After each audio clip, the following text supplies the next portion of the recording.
The DJI Mini 3 Pro is an excellent drone with an array of functionalities.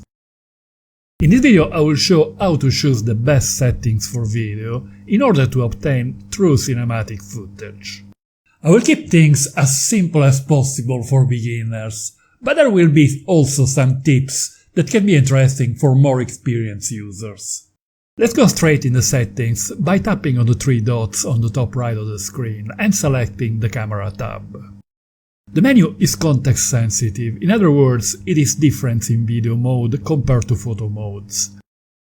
Since we have selected video in the video photo menu, all the items in the camera tabs will relate to footage. The first item, format, is not that important. When using a Windows device, better to choose MP4, while for an iOS-based device, choose MOV, but really doesn't make much difference.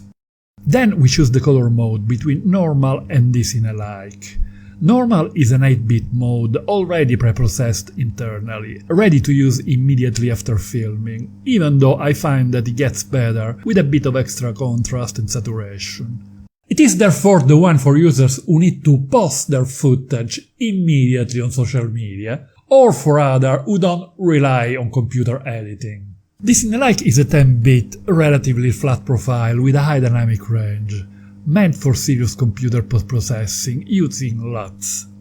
A 10-bit profile has the advantage of being able to display 1.7 billion colors versus 16.7 million for 8-bit. This translates into a better rendition of shades of color and fewer artifacts. H.264 is the coding format that has been around for many years and is still widely used.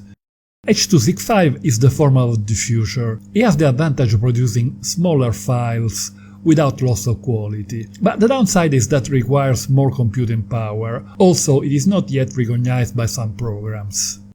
The option video subtitles can be disregarded by many users. When it is selected, a file containing all the EXIF for each video file is created. I always turn it on, as it allows me to use a program named VLC Media Player to check the camera setting for each clip. The histogram is the only tool I use for exposing, therefore I have it on all the time. I always check that no bars touch the right edge of the histogram to prevent burning the highlights. Picking levels is a tool to help focus by highlighting in red the areas in focus. I only use it when focusing manually on a subject close to the camera, which with a drone is quite rare.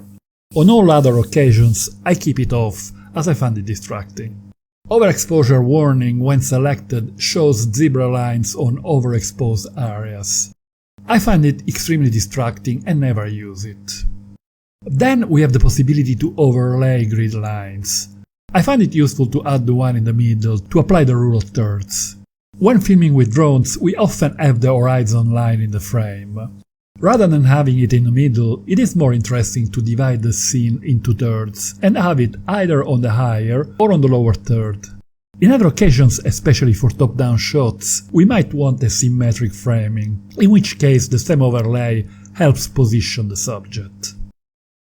Let's now quickly go to the Control tab and scroll down to Advanced Gimbal Settings, where we can modify the sensitivity of the left stick and the left wheel of the controller. By default, they are way too sensitive, and this leads to abrupt transitions. For cinematic footage, you want to be able to perform very smooth and slow pans, generally combined with other moves. The same is true when tilting the gimbal. This is why we want to modify the advanced gimbal settings. The pitch rotation speed is how fast the gimbal turns up or down when using the left wheel of the controller. I like to set it at a very low value. Pitch smoothness is how quickly the gimbal will come to a halt when we release the wheel. In this case I prefer a value slightly above the midpoint. The same applies to the values for yaw rotation speed. Again a very low one. And yaw smoothness, again slightly above midpoint. It is possible to modify the value for all three different speed modes, Cine, Normal and Sport. I prefer to have the same values for all modes. Let's now move to resolution and exposure and start with the setting for auto exposure, as shown from the icon on the bottom right. Beginners generally start shooting video in auto exposure, but there are important reasons why it is better to use manual mode for cinematic footage. When moving the camera towards or away from the sun, the luminosity detected by the sensor changes. The same applies when we tilt the gimbal up from a downward view and vice versa, or when a cloud covers the sky. In case of changes in luminosity, in auto mode we notice a sudden shift of brightness to compensate. This is very noticeable in the resulting footage and a clear sign of amateur footage. In the same situations, using manual mode, we expose for the highest luminosity that we will reach in the clip to avoid burning the highlights. The exposure setting will remain the same, thus avoiding the shift in luminosity. If we need to brighten the darkest part, we can do it smoothly and with more control in post-processing.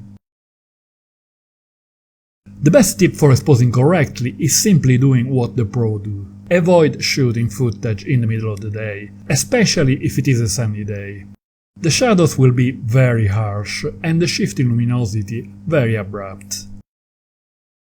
There is a reason why it is often said that the middle of the day is the time when videographers and photographers sleep. Video and photo taken around sunset and sunrise are in most cases excellent, and it is much easier to expose correctly. It is also suggested to beginners to avoid shooting in the direction of the sun, as these are the most difficult conditions.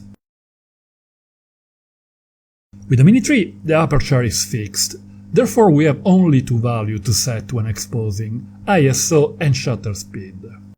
When using auto exposure, we surrender control for these two values. We don't want that. Ideally, we want to keep an ISO value as low as possible. We also want to keep a specific ratio between the frame rate we are using and the shutter speed, in order to get some motion blur that makes the movement look natural, like we see it in real life.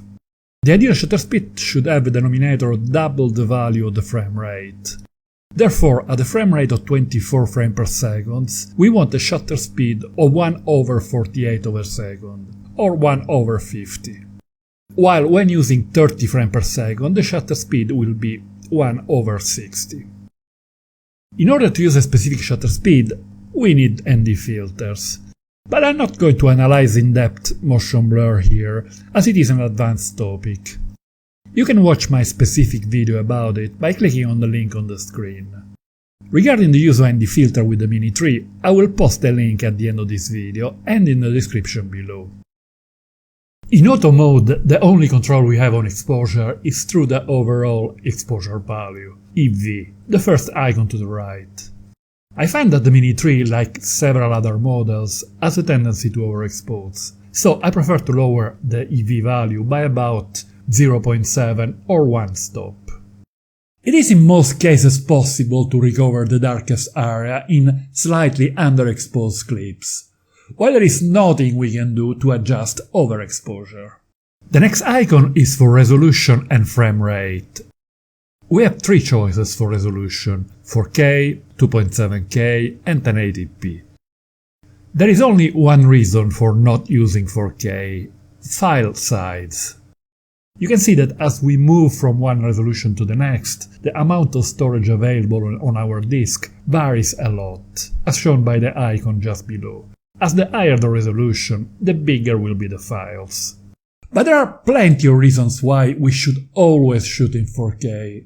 First of all, to future-proof our footage, as low resolution is becoming more and more a thing of the past. Even if it is still possible to use 1080p for some social media, by shooting in 4K and encoding in 1080p, we can reframe, get closer to the action, or apply a progressive zoom without loss of quality.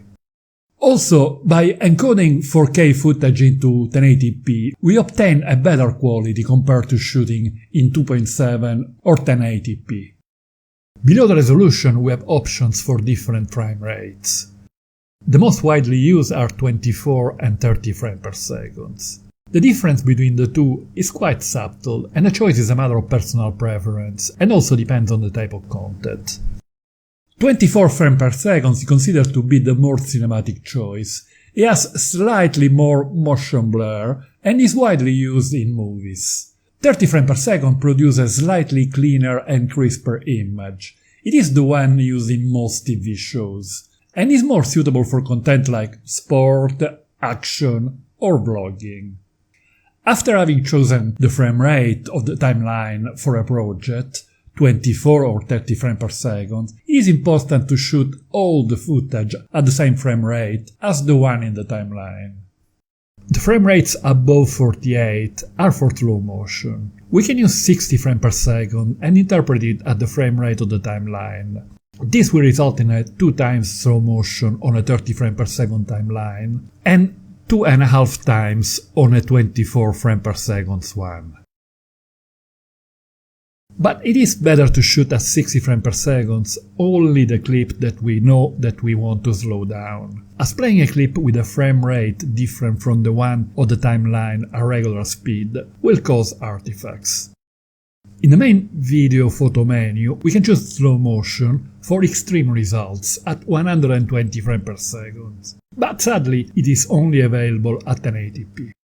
By tapping on the icon at the bottom right, we access manual exposure mode, labeled as Pro. If we tap on the area around the shutter speed and ISO, we access this window when we can set independently the ISO and shutter speed values. The mm value at the bottom cannot be modified. It displays the luminosity resulting from the value chosen above, compared to the optimal exposure computed by the software. Again, I prefer to see a value of about -1, and anyway, I trust the histogram much more. In the same window, we can click on the icon on the bottom left to access all other settings for video.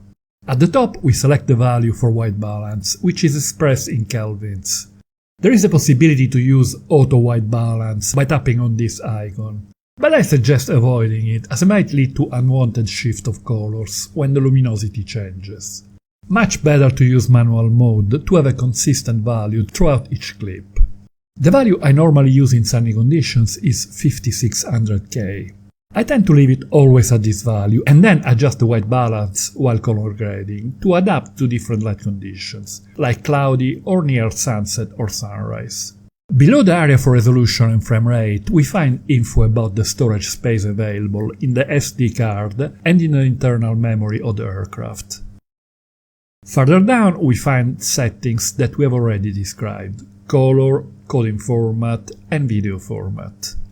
I really like this interface, as we can access all the settings needed to shoot video from the same window. We don't need to go back and forth to the setting menu, as was the case with previous models. Click on this link to watch my video about the use of ND filters with the Mini 3. And don't forget to hit the like button if you found this video interesting. Thank you.